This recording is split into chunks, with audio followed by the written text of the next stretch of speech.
பாகிரத மன்னனுக்கு துர்வாச முனிவர் சொன்ன வெள்ளிக்கிழமை விரதத்தின் பலன்களும், முருகப்பெருமான் காட்சியளித்து அவருக்கு செல்வ வளங்களை அளித்ததும், இந்திரனால் அமைக்கப்பட்ட வஜ்ர தீர்த்தம் மற்றும் வல்லன் என்ற அசுரன் கோட்டையாக இருந்த இப்பகுதி வல்லக்கோட்டையாக மாறிய வரலாறும், செல்வ பலம் தரும் வல்லக்கோட்டை முருகன் ஆன்மீக பதிவினில் முழுமையாக அறிந்து கொள்வோம்.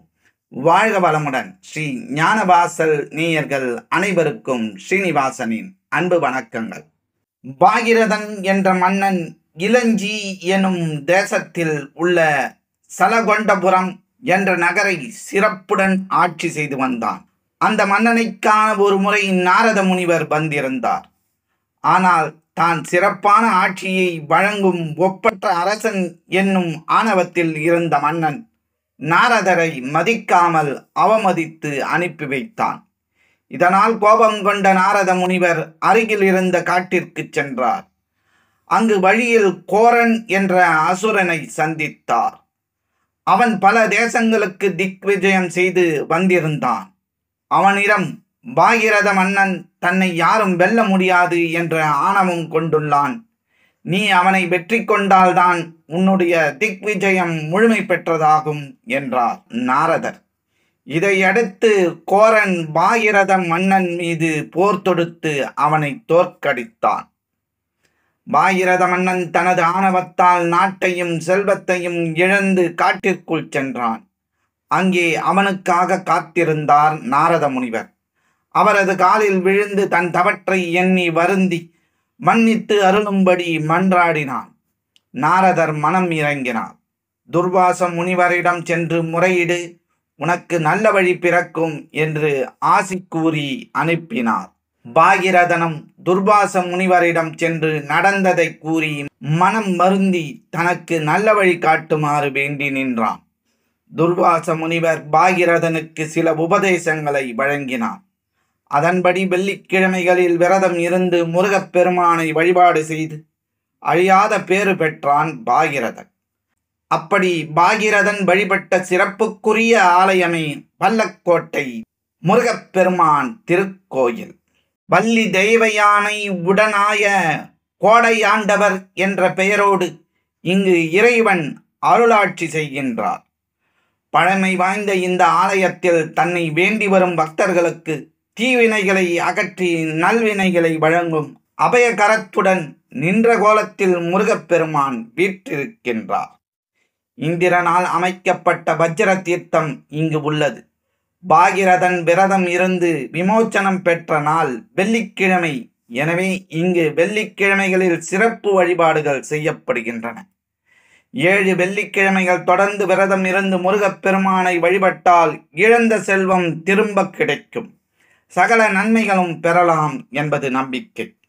வல்லன் என்ற அசுரனின் கோட்டையாக இந்த பகுதி இருந்தது. அந்த அசுரன் தேவர்களை மிகவும் துன்புறுத்தி வந்தான். இதையடுத்து தேவர்கள் முருகப்பெருமானிடம் சென்று முறையிட்டனர். முருகப்பெருமானும் தேவர்களின் துயரை துடைக்க எண்ணினார். அதன்படி அசுரனை அழித்து அவனுக்கு முக்தி அளித்தார். மேலும் அசுரனின் வேண்டுகோள் படி இந்த ஊர் வல்லன் கோட்டை என்று சிறப்பு பெறும் என்றும் அருளாசி வழங்கினார். அந்த வல்லன் கோட்டையே தற்போது வல்லக்கோட்டை என்று மருவி உள்ளதாக பெயர் காரணம் சொல்லப்படுகிறது. ஆலயத்தின் உட்பிரகாரத்தில் அகத்தியர், அருணகிரிநாதர், பட்டினத்தார், பாம்பன் சுவாமிகள், வள்ளலார் ஆகியோர் திருமேனிகள் வரிசையாக உள்ளது. பிரகாரத்தின் விஜய கணபதி, சண்முகர், தேவி கருமாரி, புட்சவர் ஆகியோரது சன்னதிகளும் காணப்படுகின்றன. இந்த ஆலயத்தில் கந்த சஷ்டி, மாதாந்திர கிருத்திகை, ஆடி கிருத்திகை, தமிழ் புத்தாண்டு, தைப்பூசம், பங்குனி உத்திரம், வைகாசி விசாகம் ஆகியவை வெகு விமர்சையாக நடைபெறும். அருணகிரிநாதர் தல யாத்திரையாக பல ஆலயங்களுக்கு சென்று வந்தார். திருப்போரூர் முருகனை தரிசித்த அவர் அன்றிரவு அங்கேயே தங்கினார்.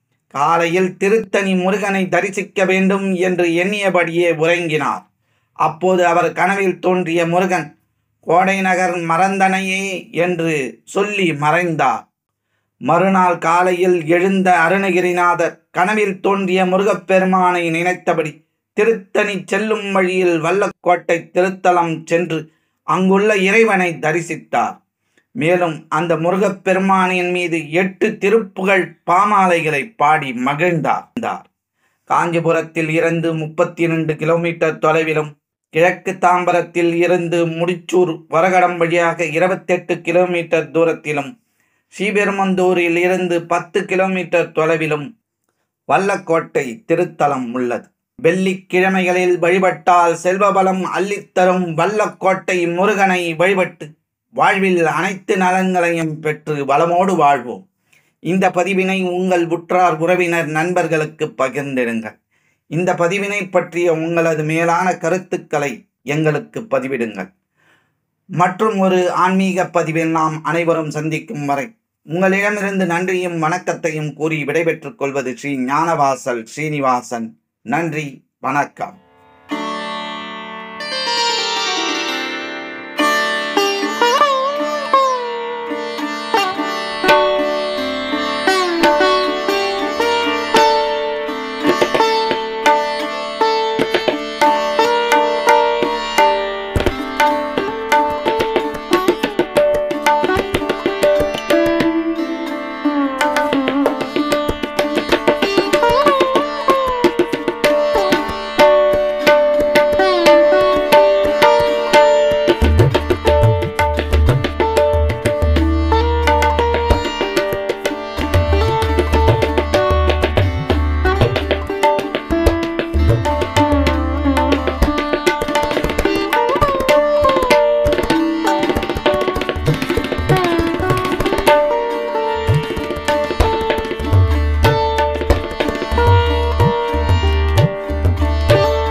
பதிவு உங்களுக்கு பிடித்திருந்தால் லைக் பண்ணுங்கள், ஷேர் பண்ணுங்கள்.